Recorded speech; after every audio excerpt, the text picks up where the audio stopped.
matindi to. Finally, Sen Bato hinamon PBBM admin. Make the same mistake, go ahead, arrest me.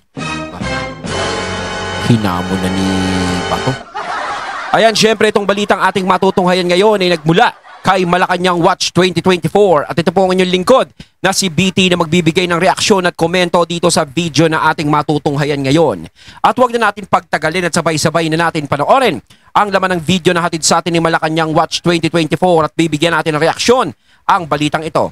Pasok! Bigyan natin ng opinion, reaction itong article ng Inquirer.net. Ayon, bago natin simulan ng videong ito, nais ko nga pala magbigay ng credits dito sa boses na madidinig natin ngayon at bibigyan ng reaksyon walang iba kundi si General Macanas. Siyempre, boses na boses pa lang, no?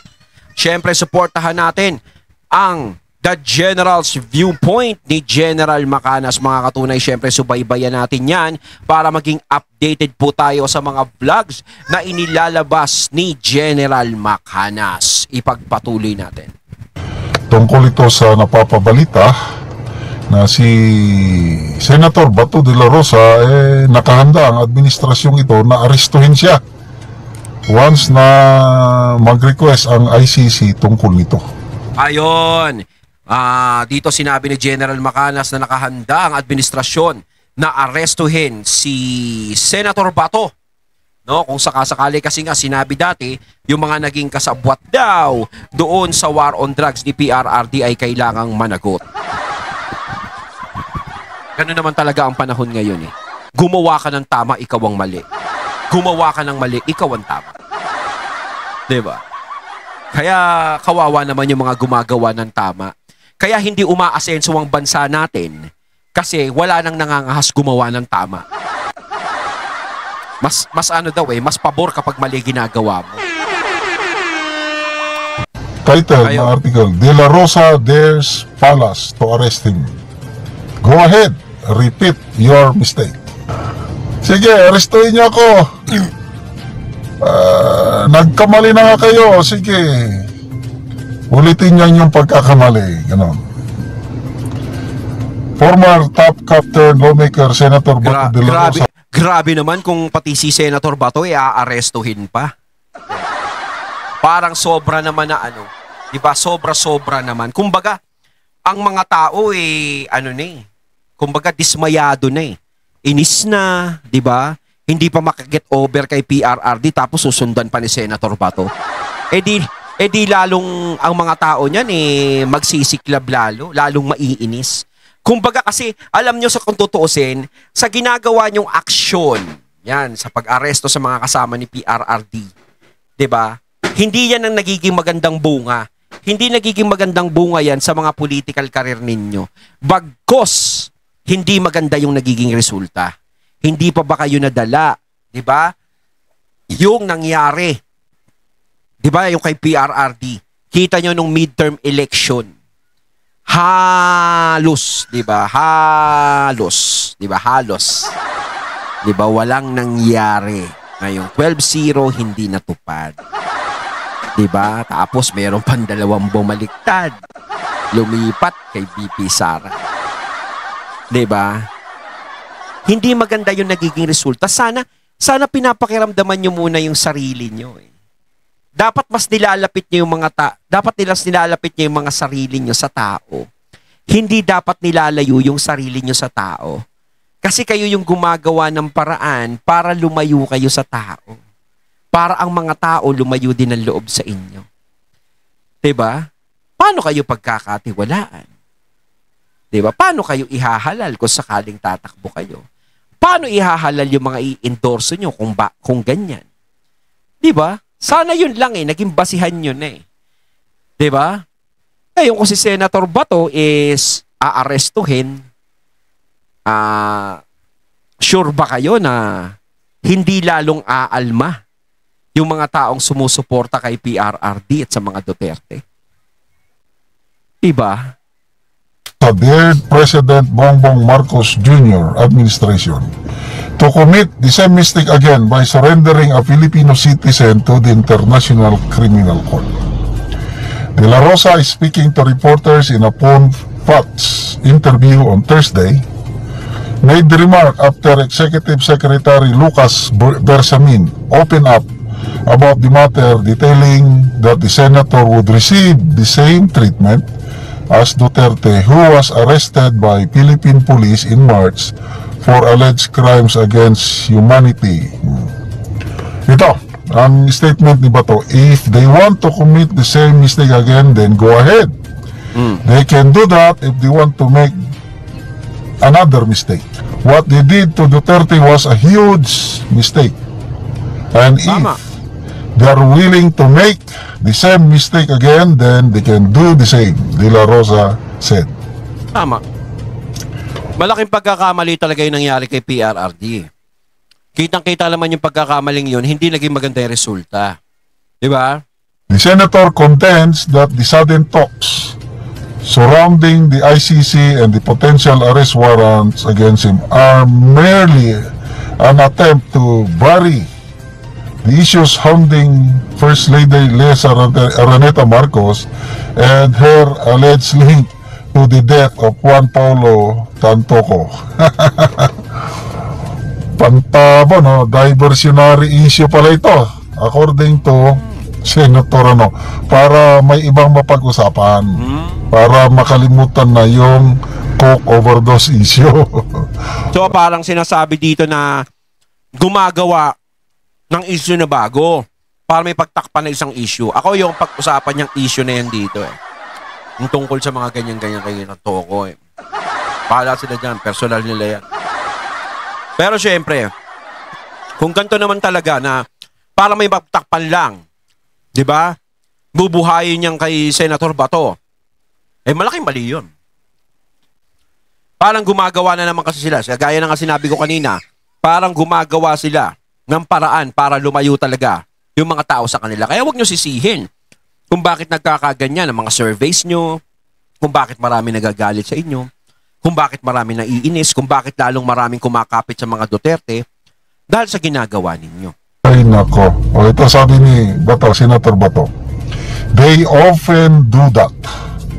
If there's an issue being thrown against Malacanang, now there's an issue about the First Lady. Now what they're doing is to make an issue about the ICC and a senator in order to divert the issue. Ayun. In Malacanang do that. They make rehash issues into a new one and recycle it to divert people's attention. Okay, matagal naman ito. Maaaring ganun din. May butas din na ganun para may divert yung issue. Di ba? Pang March, pagka-aresto ni PRRD, ayan, mayroon nang lumabas na susunod daw si Bato, susunod si General Albayalde, basta alam ko, 5 police general. Kumbaga yung mga magkakasunod na yan, yung sinasabing mga susunod kay PRRD, kumbaga pag may mga issue, kumbaga reserva yan. Ngayon kapag si Senator Bato is nagtagumpay sila kay Senator Bato, ayun. Syempre magiging malaking usapan na naman yan. May makakalimutan na namang issue, di ba? Pag-uusapan syempre si Senator Bato niyan, ganito, ganyan, ganyan. Kakaroon na naman ng ano. So kung ano man yung nagiging issue ngayon is maaaring matabunan. Ganun yun. Tapos yung mga ibang aresto yun, sa susunod naman yan. Kapag nagkaroon uli ng issue, takip uli tayo ng isa. Parang ginagawa silang panakip butas Isusunod. May bali-balita rin kasama si Senator Bongo, si BP Sara.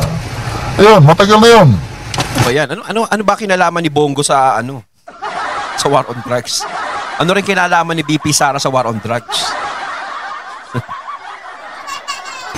So ngayon, tignan nyo, mainit yung issue tungkol sa coke overdose. Ito, bigla nagpa-interview, may interview kunuhay ang Executive Secretary at yun, tinanong tungkol sa ICC arrest ni Senator Bato at sinabi, yes, law enforcement agencies can arrest him pag mayroong pag humingi ng tulong ang ICC. Paano pag humingi ng tulong? Hindi naman humihingi ng tulong yung ICC. Anong kalokohan na naman yung mga sinasabing pag humingi ng tulong yung ICC? Gaya ng kay PRRD. Di ba? Hindi naman humihingi ng tulong yung ICC. Hindi nga nagsasalita yung ICC. Kusaan yung dinala si PRRD doon. Di ba? O, mismong yung ICC na nagsabi. O, hindi naman sila yung tumawag sa amin. Hindi naman kami yung tumawag sa kanila. Sila yung tumawag sa amin. O, di ba? O, paano naman yung kay Senator Bato? Ano, hihilingin din ng ICC yan? Ko naman, wag na tayo magpaikot-ikot para naman kasi tayong niloloko na lang tayo eh. Di ba? So, ang tanong, meron na bang arrest warrant galing ICC? Meron yan. Sa cellphone na naman yan. O baka naman mamaya sa laptop naman yan. Meron na bang, Interpol communication? Sumagot ang Malacanang, si Jose Claire Castro, sinabi, wala man daw. Wala. Kung wala, bakit inilabas itong issue na ito? Wala naman di ba? Hindi ka dapat maglabas ng issue kapag wala namang inaano yung ICC. Di ba? Para lang tayo may mapag-usapan. Kasi once na, syempre, soon, aarestuhin na natin yan si Senator Bato. Ganito, kapag may humiling na ganito. Syempre, pag-uusapan ng mga tao yan. Magiging usap-usapan, ganito, ganyan. Kasi si Senator Bato, baka isusunod kay PRRD. Ngayon, kung ano yung nagiging issue ngayon, maaaring makalimutan. Kaya nga sinasabi ko kanina, kung ano man yung mga nagiging issue ngayon, sana harapin na lang. Diba? Kung walang kasalanan, walang kasalanan. Kung merong kasalanan, harapin. Ganun naman talaga eh. Diba? Wag na yung gagamit pa tayo ng ibang issue para, diba? Para makalimutan. Mas maganda kasi patunayan nyo sa mga tao kung ano man yung issue ngayon na nangyayari na sinasabing pagtatakpan kaya ginaganyan si Senator Bato, is mas maganda harapin na lang nila. Diba? Hanap-harapin nila yung issue na yon, yung tungkol sa tantok. Basta yun na yun, ayaw natin banggitin yun. Diba? Diba? Tabon-tabon? Oo.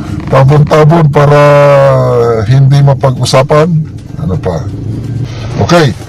De La Rosa declined to elaborate on the preparations he is making to tackle the ICC warrant allegedly pending against him. Anong gagawin niya? Nung unang lumabas itong issue na ito, matatandaanan ko, sabi ni Senator Bato, nung wala pang eleksyon na, kung mayroong arrest warrant laban sa kanya, voluntary mag-surrender siya. At willing siya na dalhin siya sa The Hague, Netherlands para masamahan niya doon si Tatay Digong. Yun? Sabi ko, wow. Yun? Yun ang yan talaga ang tunay na kaibigan kasi hindi na dito pinag-uusapan yung kasama sa politika, hindi. Ang tingin talaga kanila kay PRRD syempre isang matalik na kaibigan na gusto nilang samahan. O sige, di ba si Senator Robin nga gusto dun di ba? Alam natin si Senator Robin talaga nakulong talaga yan. Sanay na sanay sa kulungan yan. Sinabi nga ni Senator Robin na kung makulong siya doon sa dahig, mas masarap doon, mas malamig. Baga si Senator Bato, siya na kusang susuko para masapaan niya si PRRD doon. Madalang yung ganyan tao. Yung iba kapag tumatakas na Pero nakikita naman natin, yung mga kasama ni PRRD is hindi tumatakas. Nandiyadyaan lang sila. Kung gusto nyong ipahuli is madali nyo lang silang i-catch. Diba? Hindi na kayo mahihirapan pa. At sila na mismo ang magsusuko sa sarili nila. Doon ko nakita para yung nila, malasakit pagmamahal, loyalty ni Senator Bato kay Tatay Digong. Kaya pasaludo ako sa kanya. Kasi another option, pwede naman siyang magtago. Tingnan nyo si General Bantag, ilang taon na, mag 3 years nang nagtatago. Wala, hindi pa man nila nahuli. Daming nagtatago. General Domingo, yung nakahuli ng malaking volume ng pulburon, siya pa ang kinasuhan. Kaya, isang option ni Senator Bato, kung mayroon is pwede niyang ano yung immunity niya dahil Oo. separate o equal branch sila, Senado. Oo. Kaya lang sinabi niya na willing siya na magpakulong para masamahan niya si PRRD. But ngayon, iba na. Dahil number 3 senator siya eh. Oo. Kumbaga para sa akin, yun din ang dahilan eh. Number 3 yan, malakas. Kailangan lahat ng malalakas bawasan. Sakaling matuloy na meron siyang warrant of arrest,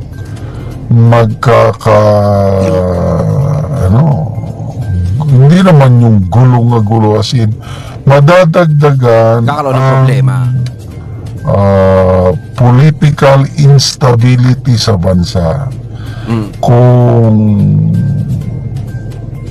may ICC warrant of arrest at gagalaw ang gobyernong ito. Kaya nga, agree ako, commit the same mistake.